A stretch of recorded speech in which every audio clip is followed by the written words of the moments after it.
Bodhiya flat. साल 2000 की बात है। खाली जमीन पर कुछ नए फ्लैट्स बने थे जिनमें 2 ब्लॉक थे और हर ब्लॉक में 8 फ्लैट्स थे जिनमें शिवम और मिस्टर माथुर अपने अपने परिवार के साथ रहने आए थे। दोनों एक दूसरे को जानते तो नहीं थे, लेकिन साथ रहने आए तो जल्दी जान पहचान हो गई। शिवम का फ्लैट ए ब्लॉक में था और मिस्टर माथुर का फ्लैट नंबर 13 बी ब्लॉक में था। माथुर जगह और घर दोनों बहुत अच्छे हैं। अच्छा हुआ बिना कोई देरी की तुमने यह घर खरीद लिया। शिवम, घर तो लेना ही था, ये सही लगा तो ले लिया। चलो मैं थोड़ी देर पार्क में घूमकर आता हूँ। शिवम पार्क चला जाता है जहाँ उसकी मुलाकात मिस्टर माथुर से होती है। शिवम, अरे मिस्टर माथुर, क्या हाल है आपके और घर में सब कैसे हैं? माथुर, सब ठीक है, आप बताइए। शिवम, मैं भी ठीक हूँ। और नया घर कैसा लगा? माथुर, अब नई जगह पर सेटल होने में थोड़ा समय तो लगता ही है, धीरे धीरे सब हो जाएगा। शिवम, ये बात भी सही है, चलिए मैं चलता हूँ, फिर मिलेंगे। इसके बाद वो दोनों एक दूसरे को बाय बोलकर अपने अपने घर चले जाते हैं। पार्क से वापस आकर जैसे ही मिस्टर माथुर सबको ड्राइंग रूम में बैठा देखते हैं तो उनके पास जाकर बैठते हैं और बच्चों से बोलते हैं, माथुर बच्चों, तुम अभी तक यहाँ क्या कर रहे हो? चलो अपने कमरे में जाकर सो जाओ, कल स्कूल भी जाना है बेटा। पर पापा, आपने अभी तक नहीं बताया कि जब से हम इस नए घर में आए हैं तब से बस एक दिन अपने कमरे में सोने के बाद से आप दोनों यहाँ ड्राइंग रूम में क्यों सोते हैं? माथुर, क्योंकि हमें यहीं सोना पसंद है, उस कमरे में हमें नींद नहीं आती। माथुर की पत्नी, अब सब लोग सो जाओ और आप भी आ जाओ, मैं सोने जा रही हूँ।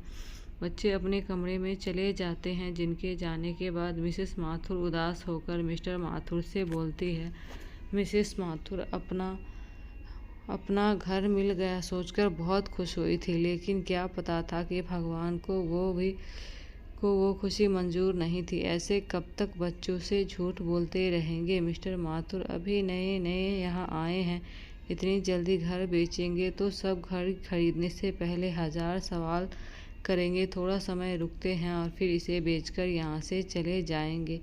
इसी तरह देखते ही देखते 2 साल बीत जाते हैं, लेकिन मिस्टर माथुर अभी भी उस घर में रह रहे होते हैं। शिवम और उसका परिवार बहुत खुश होते हैं, लेकिन मिस्टर माथुर अब पहले जैसी खुशी नहीं रहते।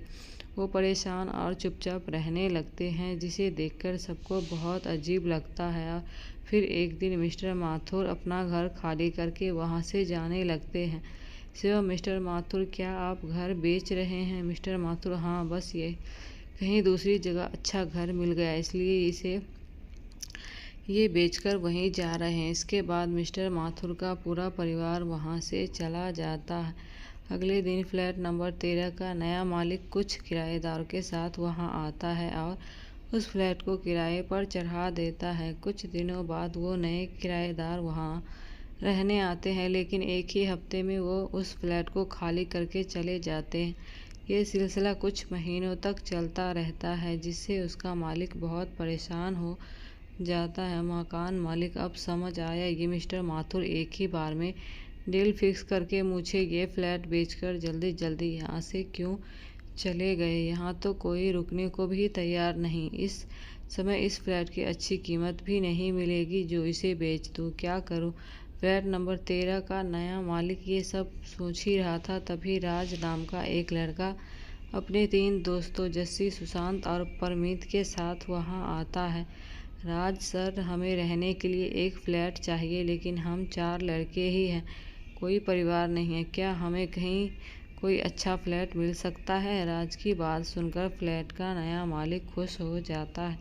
उन्हें फ्लैट नंबर 13 किराए पर देने के बारे में सोचता है। मकान मालिक तो है, सोसाइटी भी अच्छी है और लोग भी, किराया भी कम देना पड़ेगा, लेकिन एक शर्त है। राज, कैसी शर्त? मकान मालिक, तुम्हें 1 साल का पूरा डिपॉजिट एडवांस देना होगा। अगर 1 साल से पहले घर खाली किया तो वो भी डिपॉजिट वापस नहीं होगा। अकेले लड़कों को कोई सोसाइटी आसानी से एक काम में रखने को तैयार नहीं होती। मैं तुम लोगों को वहाँ अपनी जिम्मेदारी पर रहने की इजाज़त दिलवाऊंगा।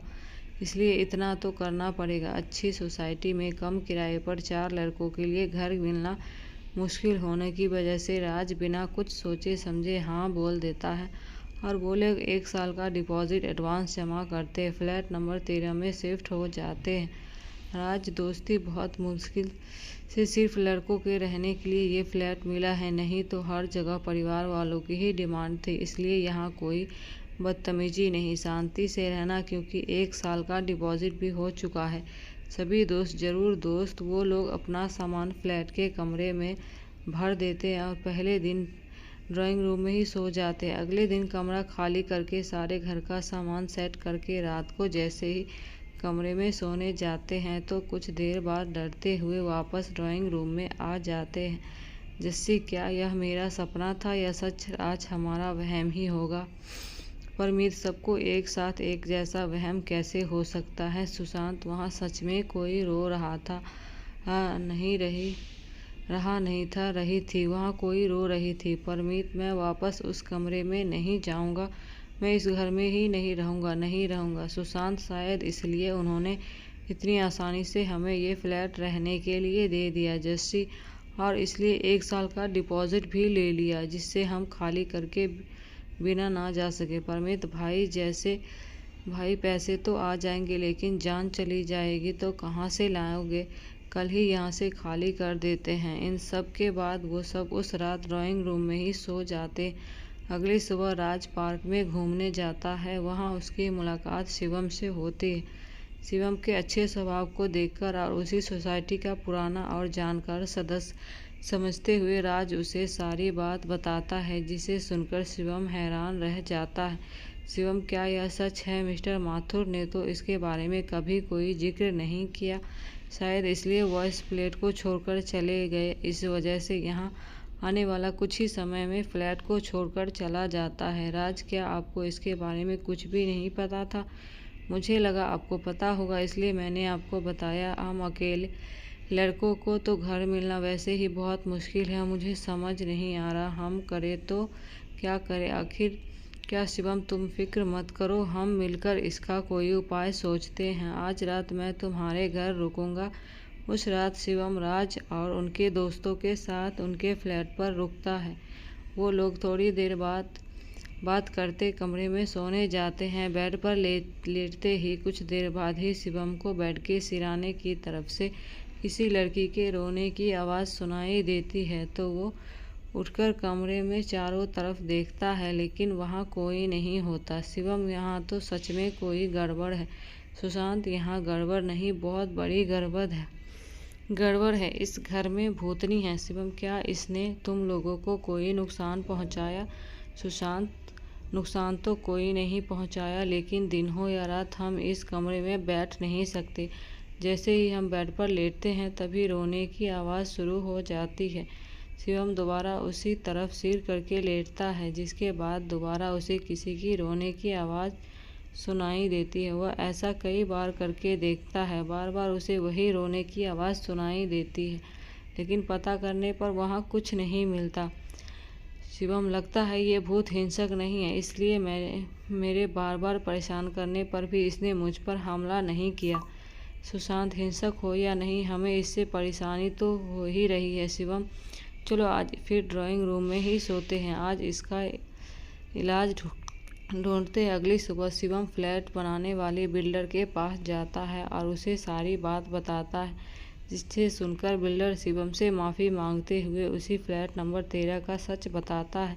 बिल्डर, जब मैं वहाँ फ्लैट बना रहा था तब उस वक्त एक छोटी लड़की अपनी मम्मी के साथ कंस्ट्रक्शन साइट पर काम करने आती थी। एक दिन जब हम फ्लैट नंबर 13 के मास्टर बेडरूम में काम कर रहे थे, तभी ना जाने कैसे उसके नीचे दबकर उसकी लड़की की मृत्यु हो गई। उस समय ऐसा कुछ नहीं लगा, इसलिए कुछ दिनों बाद फिर काम शुरू हो गया। शायद उस लड़की की आत्मा है जो रोती है। बिल्डर की बात सुनकर शिवम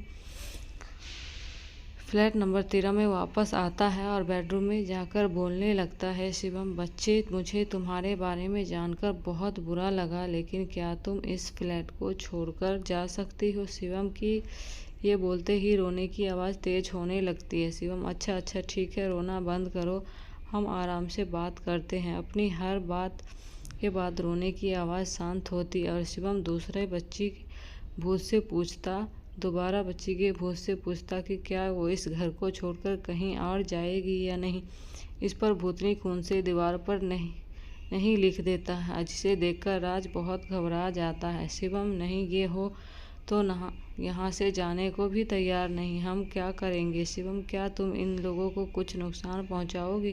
क्या वो लोग जब यहाँ सोने आएंगे तो तुम रोना बंद कर सकती हो? बार बार एक ही नहीं नहीं जवाब से शिवम उलझन में पड़ जाता है। उसे समझ नहीं आता कि वो क्या करे क्या नहीं। कुछ देर सोचने के बाद उसके दिमाग में एक योजना आती है और वो राज से बोलता है, शिवम, ये तुम्हें कोई नुकसान नहीं पहुंचाएगी।